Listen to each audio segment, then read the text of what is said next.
Let's start RWMR and take a look at the waste records we've created so far.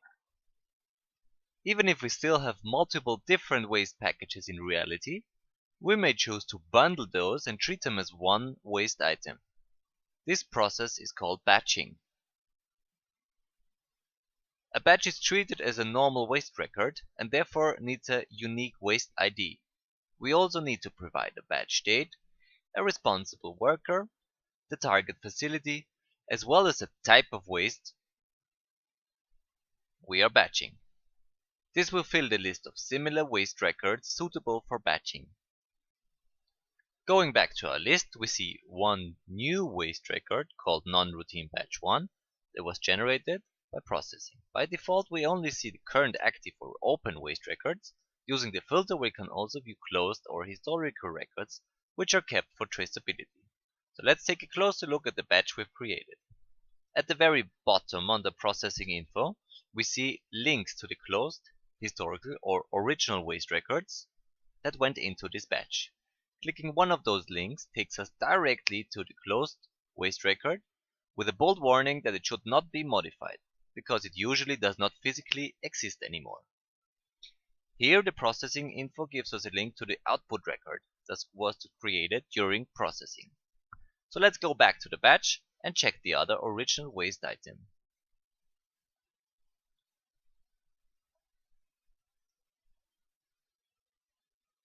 Having its status marked as processed batching by John Dorian on 1st of January 2013.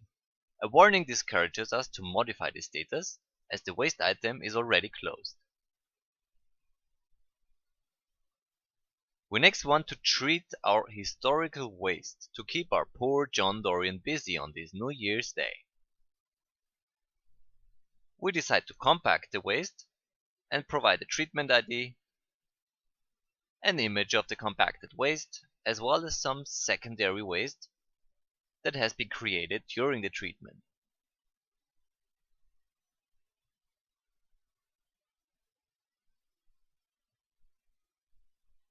Note that when treating or pre-treating waste, the original record will not be closed, but its status gets modified. Secondary waste is created as new waste records.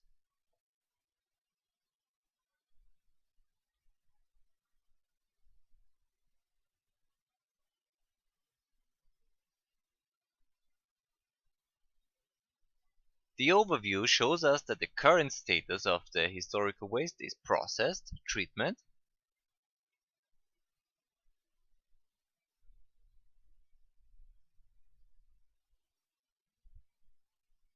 and viewing the record and its status gives us all the information we've just provided during the treatment process.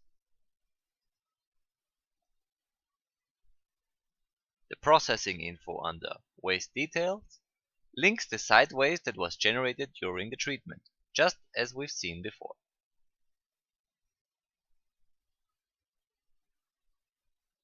Let's take a look at the site waste we've created. The processing info shows us where it's coming from and also provides quick links to further processing like pretreatment. Mandatory fields for this type of processing are the responsible person and of course the type of pretreatment besides an identifier for the process. Again, we can add an image of the pretreated waste and secondary waste that has been generated during the process.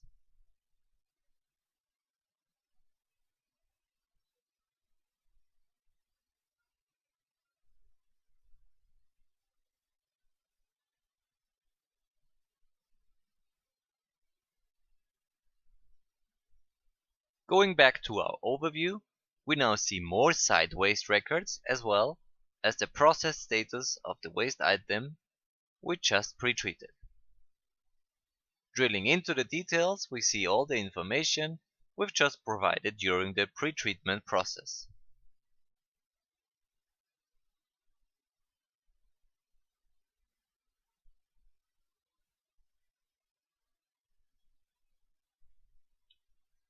Our list now shows a lot of records, so let's apply a filter to get a better view.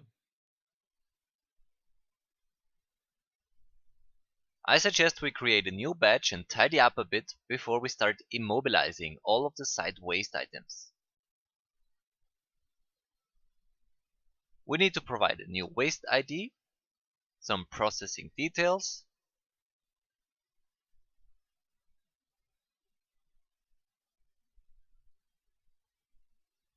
the target facility, and the waste type we're batching.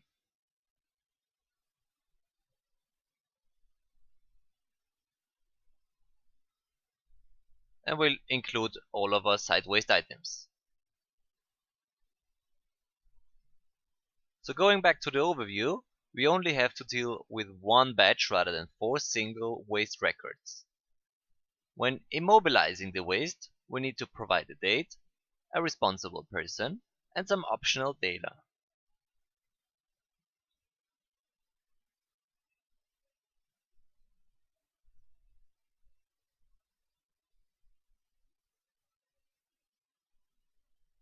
And probably an image of the immobilized waste. We also may enter one or more sample data records for quality control.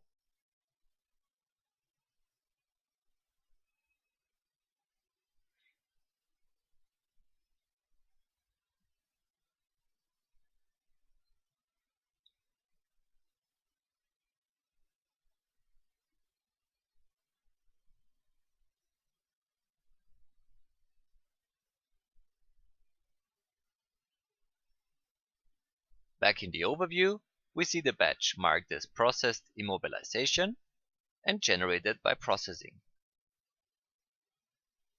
Viewing the record and its status shows us all the info we've just provided, as well as a new tab called Quality Control that is only available for immobilized waste.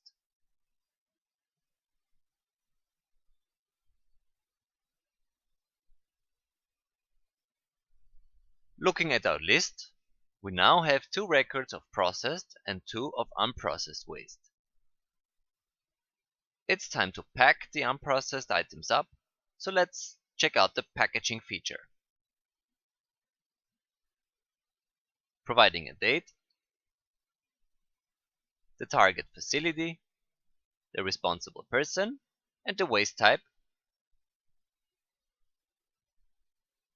we get a list of suitable waste records to select. The quick help reads, available waste records are selected by the selected waste type above. Note that only unprocessed waste is allowed and that liquid waste is only allowed in immobilized state.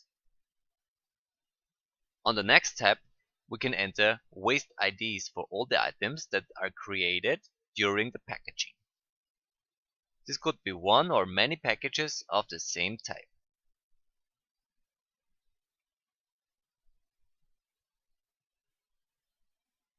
Back at our list, we see those new packages and that all of our waste records are processed now. Filtering by unprocessed yields no open records. Only if we include closed records in the view, we get a list of historical unprocessed waste. Clearing the filter and drilling into the package we've just created, we can see the original waste records that went into this package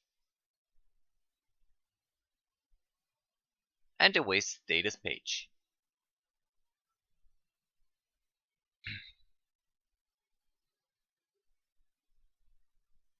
Overpacking works in contrast to packaging only with processed waste records.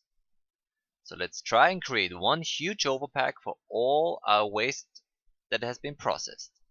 This time we let John Dorian transfer the resulting waste to facility B.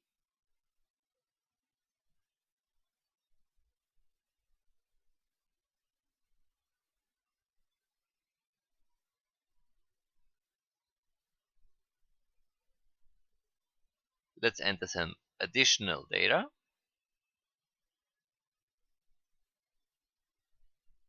And generate only one waste output record called Overpack A. So this is the only record left open in the database. We see that it's now located in another facility.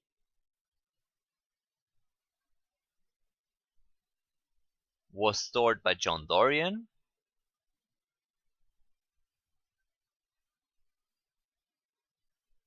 And is linked to all 4 processed weight items under original waste records.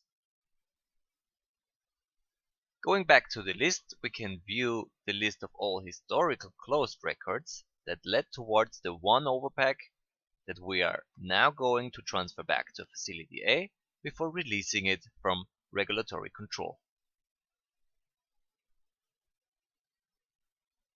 To transfer our huge overpack back to Facility A, we need to go to the waste status and add the new status transferred by John Dorian to Facility A.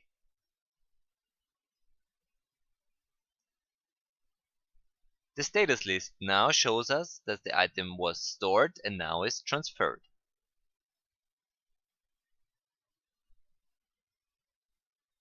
The overview still has only one open waste record called Overpack A, but this time it's located in Facility A and is linked to the original waste record that was transferred from Facility B and now is closed and should not be modified.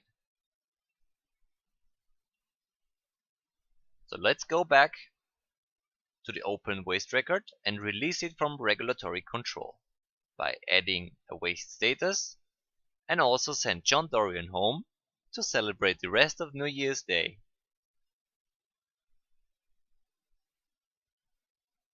The overview now does not show any open waste records.